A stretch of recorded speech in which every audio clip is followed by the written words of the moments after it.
Hi, everyone. This is Rob Gray from ASU and the Perception Action Podcast, back with another article review. Today, I want to look at constraints and the issue of how to go about changing them when you're manipulating them in a practice or learning design. So, it's well documented that changing constraints can have, aid motor learning and skill acquisition. There's tons of evidence for the constraints-led approach. In particular, one of the things I've talked about a few times on the podcast now is the idea of scaling constraints, right? So using things like lighter rackets or lower compression balls, right?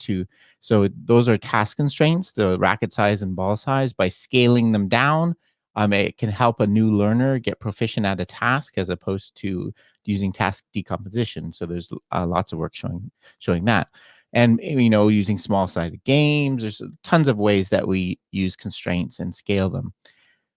One of the issues I get asked about a lot, and I think is a really critical question, is what do we do after that, right? Once the performer starts to get some proficiency, using for example, a smaller size racket, how do we move on from there, right? Do we just hand them the adult size racket and use regular tennis balls, right? Once they get proficient at it, jump back to the full thing?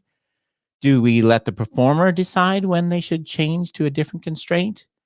Those are kind of two possibilities. Another one that I'm going to look at in the article today is the idea of using adaptive constraints. So having the constraint change based on some measure of performance, right? So this idea, has been talked about in a lot of different ways. I talked about it specifically back in episode 165, where I looked at adaptive procedures to aid motor learning. That figure shown on the slide there is from my paper on baseball batting, training baseball batting, where I used a staircase method to vary things like the pitch speed and the variability of conditions. The idea here is an adaptive constraint. What we're doing is changing it to try to keep the level of challenge at the optimal level, right? So we don't want it to be too easy or too hard, the task. And so we're trying to do that. Another common example that I talked about in that episode as well, instead of using a kind of a fancy algorithm, the common method of win, shift, lose, stay, right? So if you miss a shot, you have to do it again. If you make a shot, you move to a more difficult condition, is another way of kind of achieving the same thing. We were changing the constraints based on your performance. So that's the kind of idea we want to talk about today.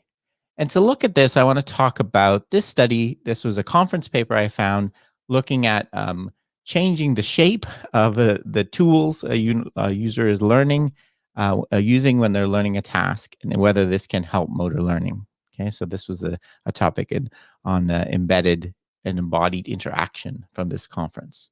And I'll apologize upfront. The quality of the paper that I have is particularly the images is a little hard to see on here, so I will try to describe them as best I can. So in this study, what the authors used was an adjustable basketball hoop. So this was a kind of both an engineering paper and a psychology paper in a way, motor learning paper. They built this hoop that was adjustable both in terms of its height and in terms of the rim diameter, right? And it was connected to servo motors, so it could be adjusted continuously in different both by a computer program, and by the user.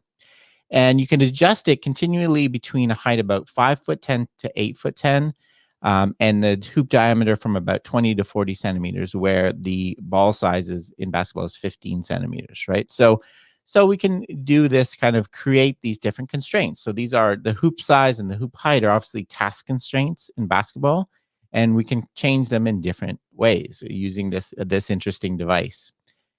And what they did was a couple studies looking at a couple ways of doing this, which would kind of mirror onto those possibilities I raised at the start of the start of this discussion.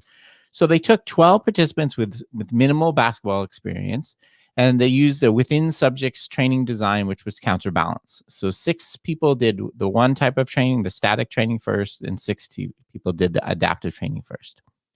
So in the static training, they use kind of a very conventional blocked design, essentially, or constant practice design, where so it should be, constant practice is probably the better term than blocked, because they're using one skill.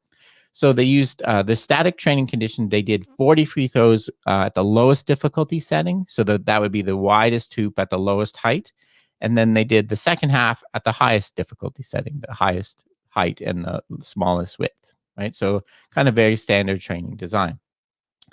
In the design that they really cared about and they were proposed would be better, the adaptive training design, they started with the lowest difficulty setting, right? So they started with the lowest height and the biggest hoop size, and these things gradually changed, got increased difficulty depending on the performance. Okay, and I'll talk a little bit about that in a second, right?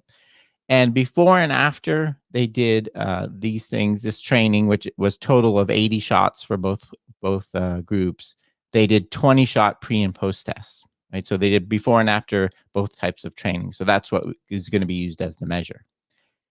The adaptive training was again based on the challenge point hypothesis, which I discussed back in episode 105. If you want more detail, the idea here is that distinguishing between kind of nominal challenge, which is just based on the independent of the performer, and functional challenge. Basically, they kind of use the base standard idea that there's optimal challenge point is kind of in the middle, right?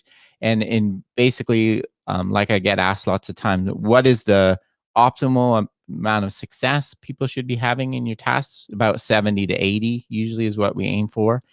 So we want to try to stay there. So what they did in their experiment, their adaptive condition, was they measured your performance over a series of shots. If you were within, they used the range 50 to 75% successful. You stayed at the same hoop configuration. If you started getting better than 75%, they made it more difficult by either increasing height or changing the rim size or both. If you started to get worse than that, 50%, then they made it easier. Okay, so that's the basic idea here. So adapting the constraints based on your performance. So what did they find? Okay, so overall, as I said, these figures are a little hard to see. This is showing the change in performance from pre to post. The auto-adaptive group is got 4 points more. So they had a point score based on whether you swished, you hit the rim, you got it off the backboard, you missed totally, kind of like a lot is used in basketball studies in the lab. What they found was you got a significant improvement of 4 points from pre to post when using the adaptive training, and no change from using the static training, okay, at all. This always makes me a little leery when you get no learning at all. We get learning with almost everything we do, so I was a little surprised by this. I'm not surprised you get more learning with the adaptive, right, because you're staying in the optimal challenge point. This is a little surprising to me, but you do get clear motor learning effects here for the adaptive training. Interestingly, what they also looked at in this study was they looked at how the performance and the difficulty changed over the number of throws. What you can see here is the blue is the static training, right? So what you can see is, and this is performance, number of shots you're getting going from 0 to 100. So you can see in the first half of the experiment, right, training when they were using the easiest setting, the performance was quite high, around 70%. And then it dropped low. Remember, in the second half of they were using the hardest setting, and you can see it dropped down. The important point here you can see is that for the blue, there's a lot of time where they're very difficult settings, right? The difficult performance level, they're below 25%. Compare that to the orange, right? The orange is the adaptive training. What you can see in this example is they're keeping people right around 50% success rate, right? Which, in terms of the optimal challenge, we'd like that a bit higher probably, but in basketball, we can't always get there. But the most important point here is kind of, I guess, the reason they're finding the effects is they're not letting performance get too high or get too low in terms of success, right? They're keeping you kind of a more optimal level. That's what they're arguing is causing the effect. So some kind of, I like this, that they did this in the study, they plotted this. The second study they did was the same as experiment one, except they changed the comparison condition. So again, they used the same adaptive condition where they changed the difficulty of the task, the height and the rim size based on your performance. But they compared this to a manual condition where they essentially gave performers a keyboard where they could press it and they could change the parameters themselves, right? And they weren't really given any instruction about how to do this. They admitted in their paper there's a little bit of contamination because people that did the auto condition first tried to almost recreate it manually themselves. But I think it's an interesting idea nonetheless, letting people change. And what they found was, again, essentially the same thing. So in in terms of overall learning, again, from pre to post, people in the adaptive condition increased by about 5 points, which is significant. There was no change improvement at all for the groups in the manual condition when they were allowed to choose themselves. And again, if you plot this is really hard to see, but if you plot the difficulty level, the right is showing, let's start with the right. The right is showing the adaptive condition, right? So the blue line is your actual performance, right? The pinks and the red are when the system changed for you. And what you can see in this one is it's really keeping things, with the exception of this point right here, and obviously at the start, it's keeping things up at a kind of the 75% level. It's allowing you to stay at the optimal level for performance.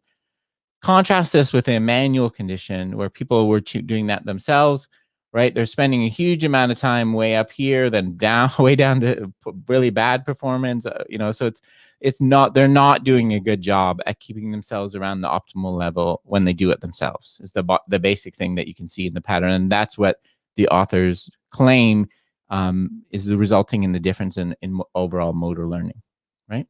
So in conclusion, this adaptive training seems to promote motor learning, right? And which is not surprising. Like, as I said in that episode I talked about at the start, there's lots of evidence for this. It allows us to keep the challenge at the optimal level and change the constraints to help push you further as when you're ready for it. And this seems to be best done on the basis of some performance criteria rather than some crude thing like let's switch to the hardest condition now, or letting the learner themselves do it.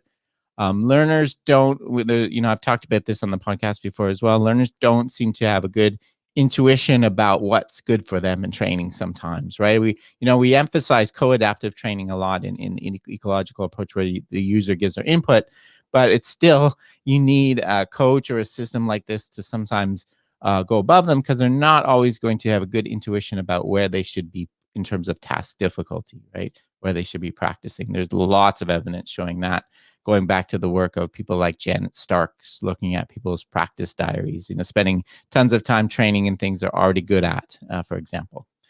So I think this shows the potential of adaptive training and the ways that you can potentially manipulate constraints to go beyond, when you start at an easier level, where to go next. And as I said at the start, this doesn't always need some fancy algorithm, like I had in my experiments. It's one of the advantages of using something like VR, but you can also use simple things like the win, move, lose, stay kind of approach, and have a look at that. If you have a look at that episode, there's links to papers that discuss that in more detail. Okay, that's it for today's episode. Thanks for joining me again. You can find everything about the podcast at perceptionaction.com. And if you're interested in like my work, and you can, subscribe to this, please. And also, I really appreciate support for keeping it going. There's various levels you can support me, and you get some bonus materials from written transcripts to all the way up to, if you're interested in doing one-on-one consulting or mentoring in a variety of different ways. Please let me know if you'd like more information about that. So thanks for joining me, and cheers for now.